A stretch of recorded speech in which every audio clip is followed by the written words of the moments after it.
Hi friends, இன்றைக்கி நம்ம உடலுக்கு ரொம்ப சத்தான சோள பணியாரம் ரெசிபி தாங்க பார்க்க போகிறோம். இது பார்க்குறதுக்கு சாதாரண பணியாரம் மாதிரி தாங்க இருக்கும், ஆனால் அதை விட இது ரொம்ப சத்தானதுங்க. வாங்க இதை எப்படி செய்கிறதுன்னு பார்க்கலாம்.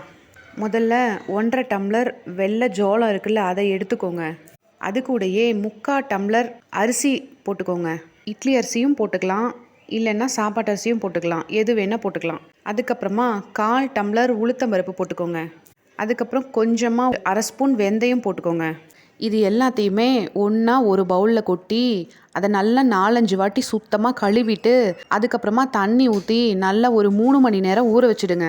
3 மணி நேரம் நல்லா ஊறினதுக்கப்புறமா அதை ஒரு கிரைண்டரில் போட்டு நல்லா நைஸாக அரைக்காமல் கொஞ்சம் குறைன்னு லைட்டாக ரவை பதத்துக்கு அரைச்சி எடுத்துக்கோங்க. அரைச்ச மாவோட உப்பு போட்டு நல்லா கலந்து ஒரு 6-7 மணி நேரம் நல்லா அதை புளிக்க வச்சுடுங்க. மாவு புளிச்சதுக்கப்புறமா மாவில் கலக்கிறதுக்கு 2 பெரிய வெங்காயம் எடுத்துக்கோங்க. அதை குட்டி குட்டியாக கட் பண்ணிக்கோங்க. அப்புறம் ஒரே ஒரு பெரிய கேரட்டை நல்லா துருவுறதில் துருவி வச்சுக்கோங்க. பச்சை மிளகா ஒரு 3-4 பச்சை மிளகா குட்டி குட்டியாக கட் பண்ணி எடுத்து வச்சுக்கோங்க. அப்புறம் கருவேப்பிலை கொத்தமல்லியும் எடுத்து வச்சுக்கோங்க.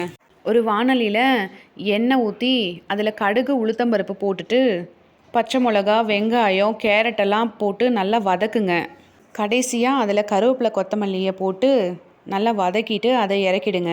அது ஆறுனதுக்கப்புறமா அதை மாவில் எடுத்து கொட்டி கலந்து, ரொம்ப தண்ணியாக கலந்துடக்கூடாது மாவு, அப்புறம் பணியாரம் வராது. நல்லா கட்டியாக கலந்தால் தான் பணியாரம் வரும். நல்லா முறுமுறுன்னு வருங்க பணியாரம், ரொம்ப டேஸ்ட்டாக இருக்கும். இந்த பணியாரத்துக்கு நிறைய எண்ணெய் விடணுன்ற அவசியம் கூட இல்லைங்க. எண்ணெய் ரொம்ப கம்மியாக விட்டு ஊற்றி எடுத்தாலே நல்லா முறுமுறுன்னு வரும். ஆனால் மாவு மட்டும் நல்லா தண்ணியாக கலந்துடாமல் பார்த்துக்கோங்க. நல்லா கட்டியாக கலந்தாதான் பணியாரம் நல்லா முறுமுறுன்னு வரும், நல்லா டேஸ்ட்டாக இருக்கும். அதுக்கு கார சட்னி இல்லை தேங்காய் சட்னி எதுவாக இருந்தாலுமே ரொம்ப டேஸ்ட்டாக இருக்குங்க. அதே மாதிரி தேங்காய் சட்னி அரைக்கும் போது ஒரு சின்ன டிப்ஸுங்க. நம்ம தேங்காய் கூட பொட்டுக்கல்லை நிறைய போட்டு ஆட்டுறதுக்கு பதிலாக அந்த பொட்டுக்கல்லையை கொஞ்சமாக போட்டு அது கூட ஒரு 4-5 முந்திரி பருப்பை போட்டு நீங்கள் தேங்காய் சட்னியை அரைச்சி சாப்பிட்டு பாருங்கள், ரொம்ப டேஸ்ட்டாக இருக்குங்க.